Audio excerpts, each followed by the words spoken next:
Chemistry तो part wise जाना ही ठीक होगा। हाँ। तो पहले फिजिकल केमिस्ट्री में बात Okay, करते हैं। फिजिकल केमिस्ट्री फिजिक्स की तरह ही है। तो अगर आपको उसका कॉन्सेप्ट क्लियर है, आपको उसके फॉर्मूले याद है और आप ज़्यादा न्यूमेरिकल सॉल्व कर चुके हैं, तो वो आपका एकदम ग्रिप पर आ जाता है आखिरी में आते आते 2.5 मंथ्स में। अगर आपके पास बचे हुए तो आप अभी उसमें सिर्फ फॉर्मूलाज देखिए, सॉल्व करिए, फॉर्मूला देखिए, सॉल्व करिए, और कुछ नहीं। As it is like physics.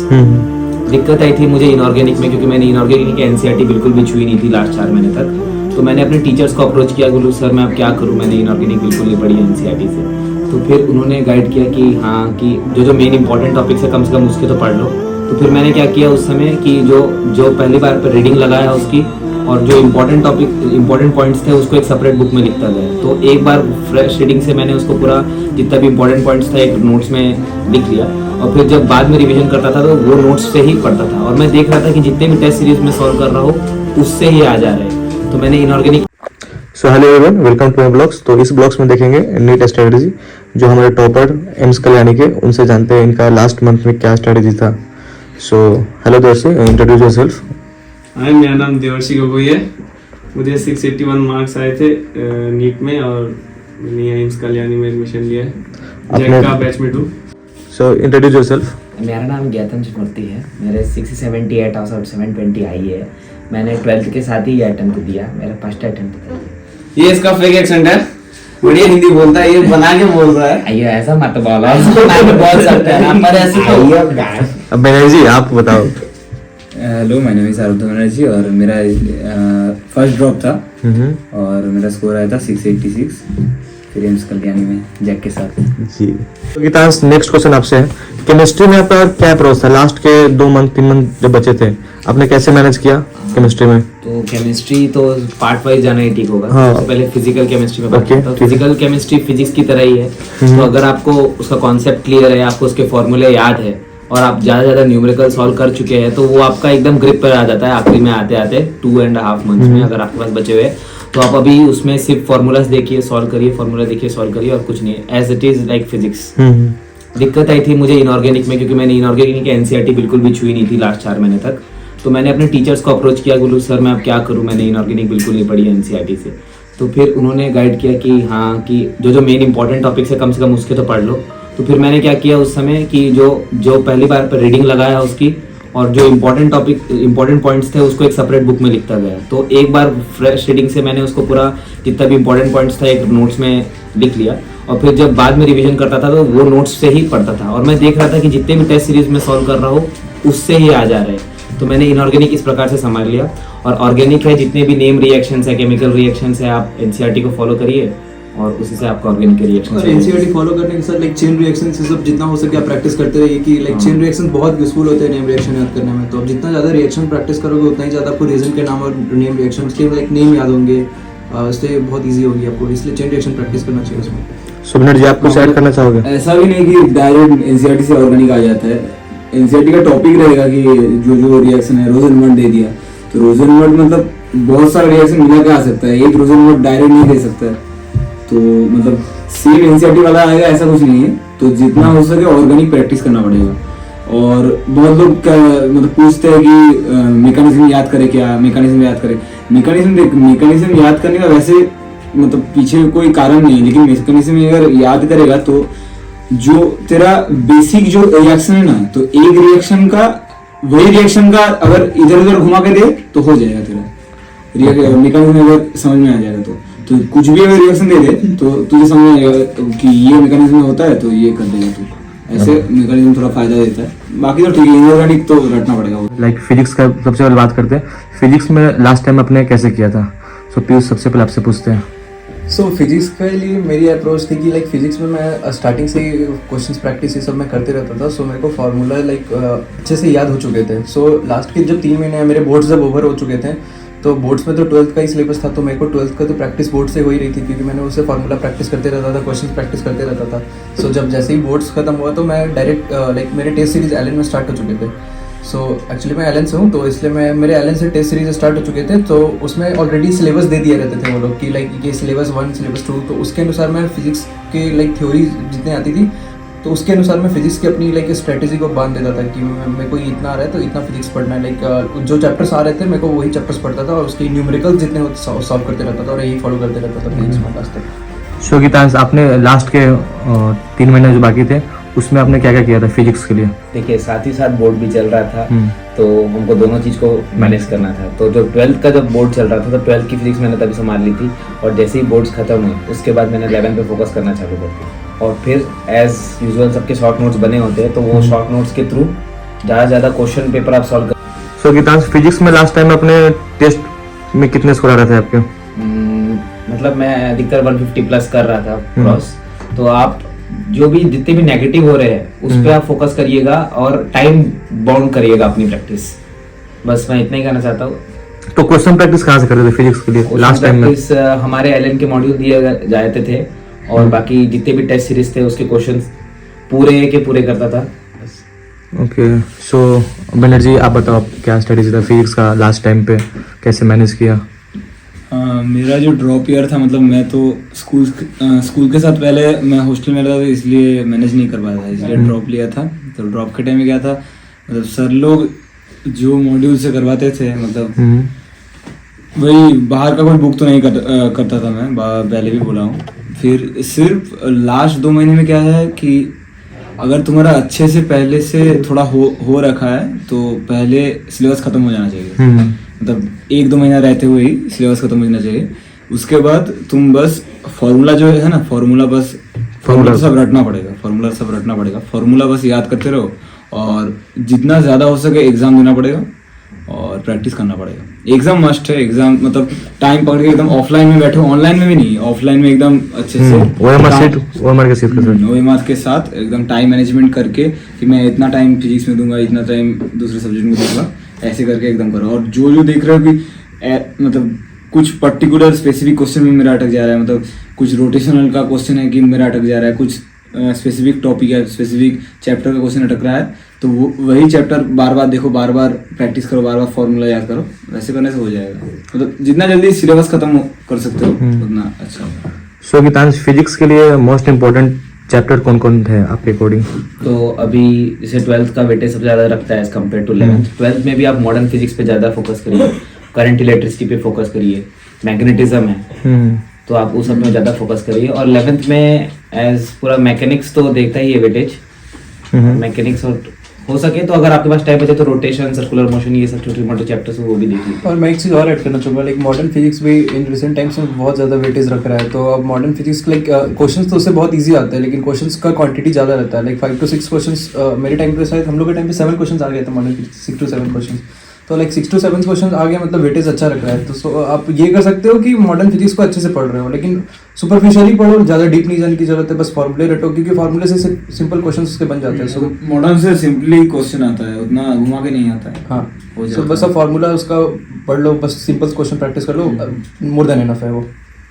और फिर SHM वेव्स मैं क्या कर सकता हूँ इसके लिए?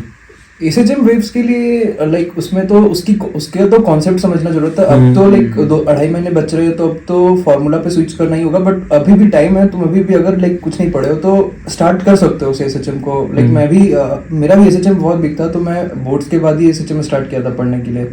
सो बस पढ़ता गया, फार्मूला रटा, फिर कॉन्सेप्ट समझा, बस हो गया। और क्या क्वेश्चन प्रैक्टिस किया। इनका क्या स्ट्रेटेजी था, मतलब कितने आवर पढ़ते थे, डेली रूटीन क्या था? तो देवर्षि, सबसे पहले आप बताओ क्या था आपका डेली रूटीन? लास्ट के 2 महीने में तो हम लोग का टेस्ट बहुत हुआ था, मतलब SRT टेस्ट को मिला दे तो 5 दिन में एक टेस्ट रखता था, तो उसी के हिसाब से पढ़ता था। लास्ट के 2 महीने में क्या है, मेनली जो मतलब रटने वाले जितने भी है उस पर मास्टरी करनी है, जैसे बायोलॉजी, इनऑर्गेनिक, फिर ऑर्गेनिक टू सम एक्सटेंड, उसमें मतलब मेन देखना है। बाकी फिजिक्स वगैरह तो अभी इतना हो नहीं सकता कुछ। मॉडर्न फिजिक्स मतलब वही है, मतलब जितने भी कॉन्सेप्चुअल चीज़ है उसमें तो अभी फोकस करके इतना फ़ायदा नहीं है, वो पहले जितना पढ़ा हुआ है वही। बाकी जो रटने वाला जितना भी है उसमें अभी मतलब ये पूरा पासा पलटा जा सकता है। तो मतलब पढ़ते कैसे थे, मतलब सुबह शाम क्या था, मतलब वो वो टेस्ट के हिसाब से पढ़ता था। उतना ऐसा रहता था कि अगर 12 घंटे पढ़ रहा हूँ तो 7 से 8 घंटे में वो बायोलॉजी पढ़ता था, 3 से 4 घंटे इनऑर्गेनिक, ऑर्गेनिक, बाकी 1 घंटा फिजिकल और ये फिजिकल फिजिक्स लास्ट के टाइम में, मतलब पहले के टाइम में ऐसा होना चाहिए कि बायोलॉजी और ये इनऑर्गेनिक ये सब थोड़ा थोड़ा पढ़ो, जस्ट थोड़ा भी नहीं, मतलब पूरा ही पढ़ना है, लेकिन बहुत टाइम नहीं देना, जस्ट समझते जाना है। क्योंकि मेजरली तो रटने का ही है।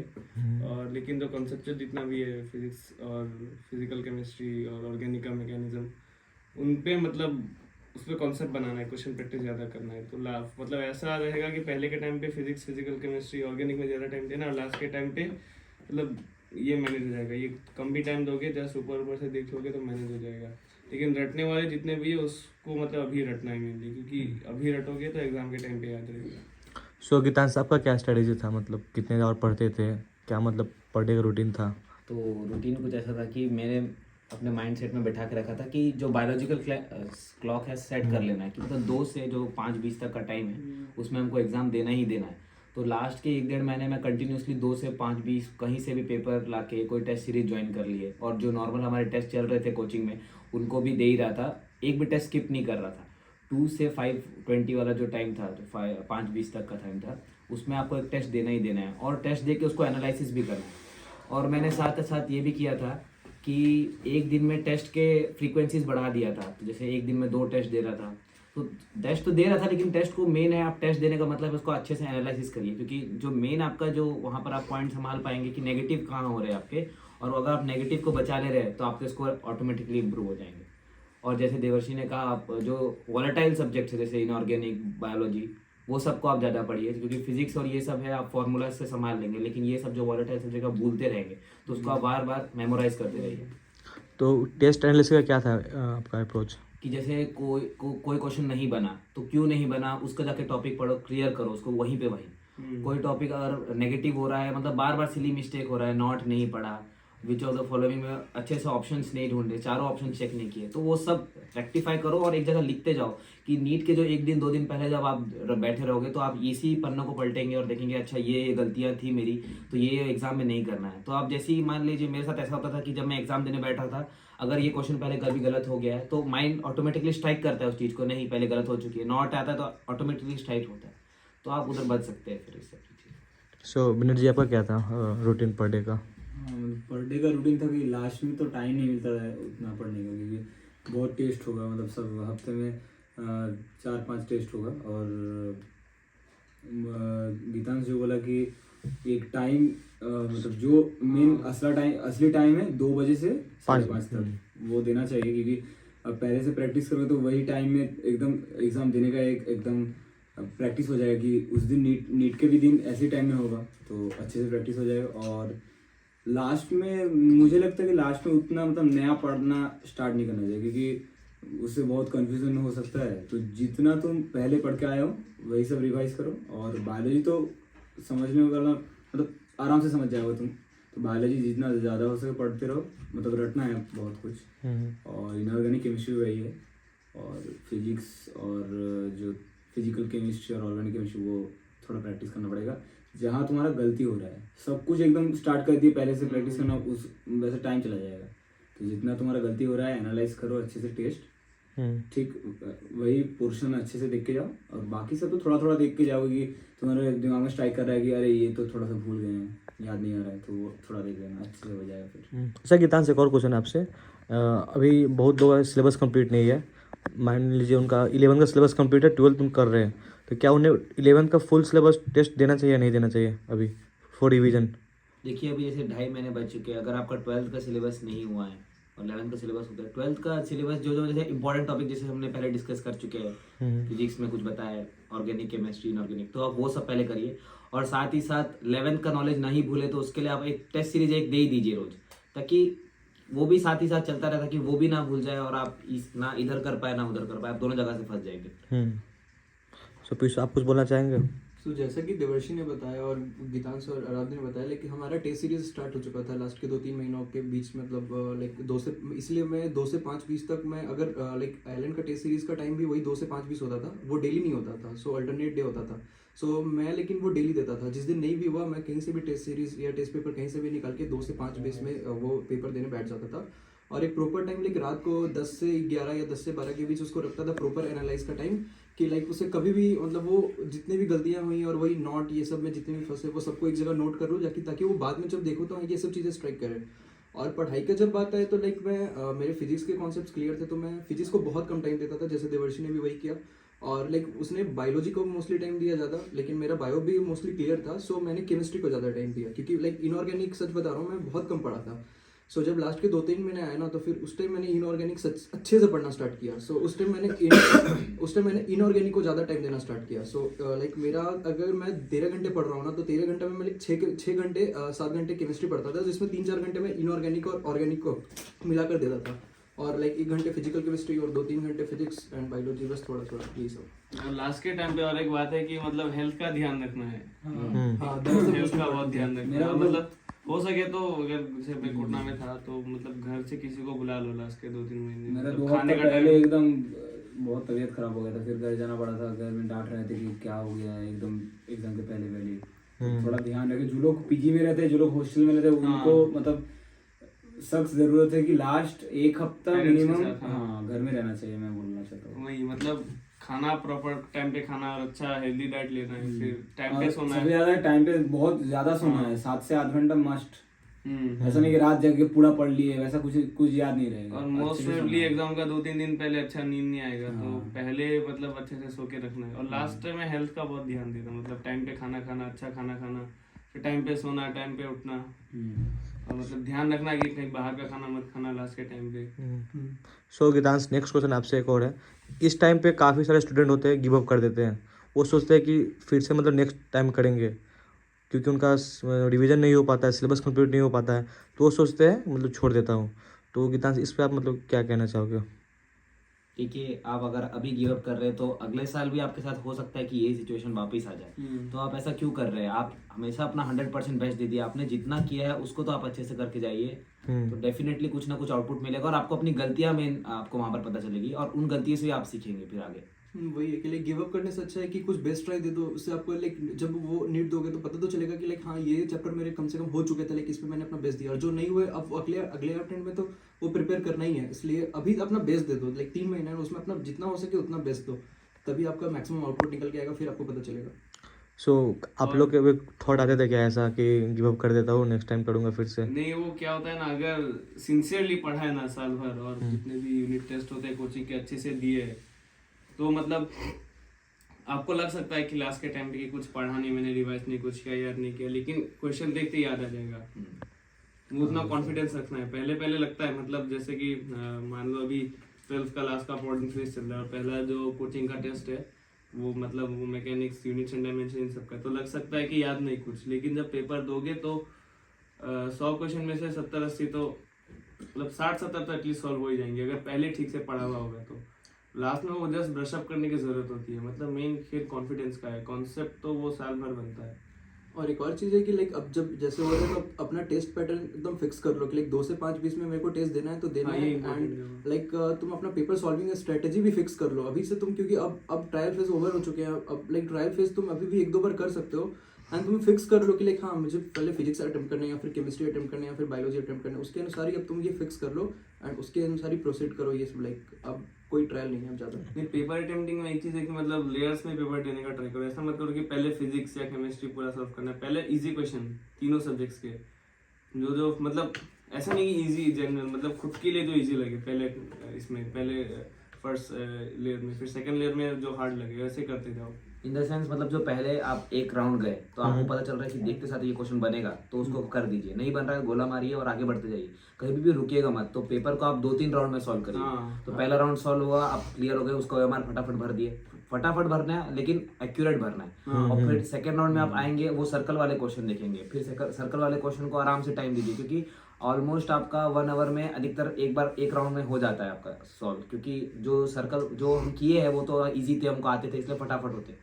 और जो सर्कल वाले क्वेश्चन है उसको आप आराम से टाइम दे दीजिए, और फिर उसको सेकंड राउंड में सॉल्व करिए। और फिर अगर आपके पास टाइम बचता है तो आप थर्ड राउंड में चेक करना है ये वापस आपका कुछ छूट गया है नहीं। और जिस क्वेश्चन में आपको कॉन्फिडेंस नहीं है तो बेस्ट है उसको आप करिए ही मत, आपको उसको छोड़ दीजिए। नेगेटिव बाद में कीजिए, या तो बाद में कीजिए या तो छोड़ दीजिए। मतलब मैं तो Negative से अच्छा है। हाँ, last नेगेटिव में- तो बहुत इम्पैक्ट करता है। क्योंकि 1 मार्क्स भी अभी बहुत मैटर करता है। इसी 1 मार्क्स से अभी 300 रैंक लाइक डिफरेंस आ गया, सो बहुत मैटर करता है।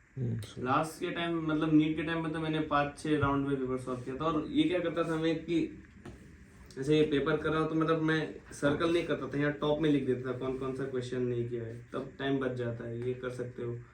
मतलब वही है कि सब्जेक्ट वाइज नहीं करना, मतलब वही करना है, मतलब थोड़ा difficulty holistic of approach question- रखना होगा ना। हाँ, डिफिकल्टी ऑफ क्वेश्चन के अकॉर्डिंग सॉल्व करना है, मतलब पहले राउंड में इजी क्वेश्चन फिर हार्ड क्वेश्चन, वो अपने हिसाब से जो लगे। ओके ठीक है। सो गाइज हमारे साथ आ चुके हैं आयुष अरब, तो इनका नीट में स्कोर था 665 ओके। सो एक और अच्छा मतलब क्वेश्चन है, जिनका स्कोर 300 से 550 के बीच में आ रहा है, तो उन्हें क्या आप टिप्स देना चाहोगे, कैसे उनका मार्क्स थोड़ा इनहांस हो? मतलब अगर आपका अभी टाइम तो ऐसे आपके पास है नहीं, तो आपको मतलब सब चैप्टर को एक बार ऑलमोस्ट ऐसा वाला टाइप का रखिए कि सब आता है थोड़ा थोड़ा, मतलब ऐसा नहीं है कि आप उसका बहुत अच्छा अच्छा क्वेश्चन प्रैक्टिस कीजिए कि एकदम मतलब जैसे ये लोग SRG वाला है, इन लोग का होता था कि बहुत अच्छा टॉप लेवल का क्वेश्चन सॉल्व करता है, कोई जरूरत नहीं है। आप लोग ऑलमोस्ट एक एवरेज लेवल का क्वेश्चन उसका सॉल्व कीजिए, चैप्टर एक बार रीडिंग मारिए, थ्योरेटिकल तो ऑलमोस्ट सबका पता रखिए कि क्या है, फॉर्मूला बहुत बार होता है कि सबको अच्छे से याद नहीं रहता है, तो वो सब हार्ड क्वेश्चंस की तरफ मत जाइए, थ्योरेटिकल याद रखिए, क्योंकि जैसे बहुत सारे चैप्टर्स है जैसे सेमीकंडक्टर्स, ये सबसे बहुत बार ज्यादा फॉर्मूला वाला बेस्ड क्वेश्चन नहीं आता है, बहुत बार ऐसा आ जाता है बहुत सिंपल। तो अगर आप वो चैप्टर ही अभी तक नहीं पढ़े हैं तो आपका यही होगा, आपको छोड़ना पड़ जाएगा। लेकिन अगर आपको चैप्टर थोड़ा सा भी आपको नॉलेज है तो आप उसमें उस समय स्कोर कर सकते हो, और जिस हिसाब से नीट का लेवल डिक्रीज होते जा रहा है, आराम से अब बहुत थ्योरेटिकल में क्वेश्चन रहता है फिजिक्स में, आराम से उसमें मार्क्स बढ़ सकता है। और लास्ट अभी तो बायो तो कवर कर ही सकते हो, उसमें तो रटना ही है, मतलब बायो का तो बायो तो एक बार रिवीजन बहुत जरूरी है। हाँ, नीट से फुल एक दो रिवीजन दिन पहले विद फुल एनसीईआरटी राइट।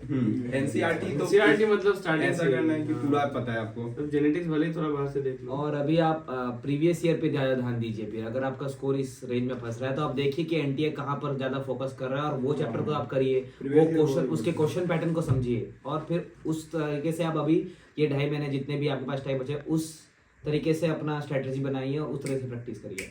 और अगर आपको फिजिक्स में मतलब ड्रास्टिकली अगर मार्क्स बढ़ाना है, फिजिक्स में मेनली बता रहे हैं, तो उसमें आप एक पेज लीजिए, बड़ा सा पेज, उसमें जितना भी फॉर्मूला चैप्टर वाइज उसको लिखते जाइए, और उसको बस ऐसा याद करने का ट्राई कीजिए कि बस वो कैसे भी उस समय याद आ जाए, क्योंकि उस समय अगर वो याद आ गया ना, एक पेज बनाइए, क्योंकि ऐसे बहुत ज्यादा पेज टर्न करना ऐसा बहुत वो होता है कि यहाँ पे ये था वहां पे वो था, एक जगह एक बार समराइज हो जाएगा, उसको आराम से देखते रहिए, और नीट से एक दिन पहले वो उसका रिवीजन होना ही चाहिए, वो एक बार हो जाएगा ना तो आपका वहाँ पे जरूर क्लिक करेगा। सो ओके, सो टेस्ट का आपने कैसे किया एनालिसिस जब आपके स्कोर कम आ रहे थे? तो बीच में तो ऐसा सबका फेज आता है कि लगता है अब नहीं हो पाएगा, अब नेक्स्ट ईयर करना चाहिए, लेकिन उसमें हिम्मत एकदम नहीं हारना है। फोन एकदम ऐसा वो हो जाना चाहिए कि फोन अब अलमारी में या कहीं भी बंद है, या अपने पेरेंट्स को दे दीजिए, सबसे अच्छा ऑप्शन यही है, फोन आराम से अपने पेरेंट्स को दे दीजिए। मतलब खुद छोड़ने से अच्छा आप दूरी रखिए अपने से। सेम मेरा भी यही था। तो फिर मतलब हाँ बताओ एनालिसिस का। उससे फिर और जब आप टेस्ट दे के आ रहे हैं तो एक बार, चाहे आपका वो क्वेश्चन सही भी हुआ है या गलत भी हुआ है, एक बार थोड़ा रिवीजन कीजिए उसका, क्योंकि आप अभी उस पर 3 घंटा इन्वेस्ट करके आए हैं, तो 3 घंटा इन्वेस्ट करके आए तो आपको हार्डली अभी 1 घंटा लगेगा उसको पूरा रिवाइज करने में, उसमें ज्यादा टाइम नहीं लगेगा। तो जो क्वेश्चन नहीं बना था वो तो आपको चैप्टर पढ़ना है, लेकिन जो क्वेश्चन बन गया उसको भी एक बार रिवाइज कर ही लीजिए, क्योंकि वो ऑलमोस्ट ऐसा है कि अगर जितना बार वो पढ़ते जाएंगे उतना और रिवीजन होते जाएगा। और अगर कोई ऐसा क्वेश्चन होता है जैसे मेरे साथ होता था कि गलती से वो सही हो गया है, तो उसको तो हम उस समय छोड़ दिए कि तो सही हो गया राइट, लेकिन वो फिर बाद में प्रॉब्लम करेगा। वो बाद में अगर सेम क्वेश्चन आ जाता था, तो मेरा गलत भी हुआ है ऐसा कि हम पहले गलती से सही कर दिए, बाद में वो गलत हो गया, तो उसको बस वही हर क्वेश्चन को एक एक बार देखना है, चाहे वो आसान हो या हार्ड हो, और हार्ड क्वेश्चन को तो हाईलाइट करके एक जगह पे उसको क्यूमुलेटिव मतलब वो रखना है कि हाँ ये सब क्वेश्चन हम गलत करते हैं। सो गीतांश आप कुछ ऐड करना चाहोगे? ऐसा कोई आपका फ्रेंड था कोचिंग में जिसका स्कोर मतलब 550 600 मतलब उसके अंडर आ रहा था और वो अभी मतलब अच्छे कॉलेज में है, ऐसा कोई था फ्रेंड आपका? ऐसा तो कोई आइडिया नहीं है, सॉरी। तो मेरा एक दोस्त था हाँ कि मतलब 600 टच होता था जस्ट, 5 लेकिन मेरा ऐसा दोस्त था जिसके 650 के ऊपर आ रहे थे, लेकिन इस बार उसका सिलेक्शन नहीं हो पाया। हाँ, बस वैसे ये तो था बहुत कि दोस्त हैं। आप एग्जाम के उस 3 घंटे 20 मिनट में क्या करते हैं। उसने देखा कि पेपर एकदम इजी आया और एकदम फिजिक्स को वो एकदम बहुत आसान ले लिया, और उसने वहां पर मतलब गलतियां कर दी और वहां पर वो अटक गया वो उस कारण। मतलब स्टेबल रखना है खुद को, और थोड़ा लक भी काम करता है। लक तो है, लक तो ऑलवेज मैटर। अगर आपके ऊपर भगवान का हाथ है तो भगवान की इसलिए हाथ अच्छे और काम आपकी करते रहिए, इसलिए मेहनत। अच्छे काम करो, दूसरों का भला करो, अच्छे काम करते कर्मा। रहिए। सो आप बता रहे थे दूर से आपका कोई फ्रेंड था ऐसा? हाँ उसका आप मतलब 580 590 600 इस टाइप का आता था, 600 पार नहीं होता था, लेकिन हो गया उस बार उसका अयोध्या में इस बार आराम से। मतलब वही बात है, वो लास्ट मतलब वो ऐसा था कि इतना बॉदर नहीं करता था, जैसे कि एवरेज क्वेश्चन में ही फोकस करता था फिजिक्स और फिजिकल में, और बायो में एनसीईआरटी पूरा 100%। तब इतना हाई फाई क्वेश्चन जो कोचिंग में था उसमें इतना फोकस नहीं करता था, हो गया उसका भी आराम से। और लास्ट टाइम पे यही होता है, अभी हाँ, टाइम थोड़ा मतलब बचा वही है लास्ट के टाइम पे जिसने मतलब साल भर पढ़ा हुआ है, मतलब इतना भी नहीं कि पूरा पढ़ा हुआ है, मतलब जस्ट आइडिया है, लास्ट के 4-5 महीने में अगर अच्छे से पढ़ लिया पूरा, तो लास्ट में मन करेगा कि अरे बहुत पढ़ लिए, छोड़ देते अभी, मतलब एग्जाम हो जाए कुछ भी हो जाए फर्क नहीं पड़ता, ऐसा लगेगा। ये अभी टाइम यही है आने का, ऐसा लगेगा अभी इसी टाइम पर ज्यादा आ रहा लेकिन है। वही छोड़ना नहीं है। मतलब ये सोचो ना कितना, मतलब पेरेंट्स से कितना सेक्रीफाइस किया, खुद ने कितना सेक्रीफाइस किया यहाँ तक पहुंचने के लिए, अभी जाके सब छोड़ दिया तो क्या ही मतलब रहा फिर, क्या लिखना उतना आपने मेहनत किया, फिर लास्ट टाइम पे आके फिर वो तो गलत है। वही। और कॉलेज में आओ, मस्त जिंदगी होती है कॉलेज में। सो ये हमारे कॉलेज हाँ। Behind the scene. इधर दिखा दीजिए केमिस्ट्री तो पार्ट वाइज जाना ही ठीक होगा। हाँ। सबसे पहले फिजिकल केमिस्ट्री में बात ओके, करता हूँ। ठीक है। फिजिकल केमिस्ट्री फिजिक्स की तरह ही है, तो अगर आपको उसका कॉन्सेप्ट क्लियर है, आपको उसके फॉर्मूले याद है और आप ज़्यादा न्यूमेरिकल सॉल्व कर चुके हैं, तो वो आपका एकदम ग्रिप पर आ जाता है आखिरी में आते आते 2.5 मंथ्स में। अगर आपके पास बचे हुए हैं तो आप अभी उसमें सिर्फ फॉर्मूलाज देखिए, सॉल्व करिए, फॉर्मूला देखिए, सॉल्व करिए, और कुछ नहीं है, as it is like physics. दिक्कत आई थी मुझे इनऑर्गेनिक में, क्योंकि मैंने इनऑर्गेनिक एनसीईआरटी बिल्कुल भी छुई नहीं थी लास्ट 4 महीने तक। तो मैंने अपने टीचर्स को अप्रोच किया, बोलूँ सर मैं अब क्या करूँ, मैंने इनऑर्गेनिक बिल्कुल नहीं पढ़ी एनसीईआरटी से। तो फिर उन्होंने गाइड किया कि हाँ कि जो मेन इंपॉर्टेंट टॉपिक्स है कम से कम उसके तो पढ़ लो। तो फिर मैंने क्या किया उस समय कि जो पहली बार पर रीडिंग लगाया उसकी, और जो इंपॉर्टेंट पॉइंट्स थे उसको एक सेपरेट बुक में लिखता गया। तो एक बार फ्रेश रीडिंग से मैंने उसको पूरा जितना भी इंपॉर्टेंट पॉइंट्स था एक नोट्स में लिख लिया, और फिर जब बाद में रिवीजन करता था तो वो नोट्स से ही पढ़ता था, और मैं देख रहा था कि जितने भी टेस्ट सीरीज में सॉल्व कर रहा हूँ उससे ही आ जा रहे हैं। तो मैंने इनऑर्गेनिक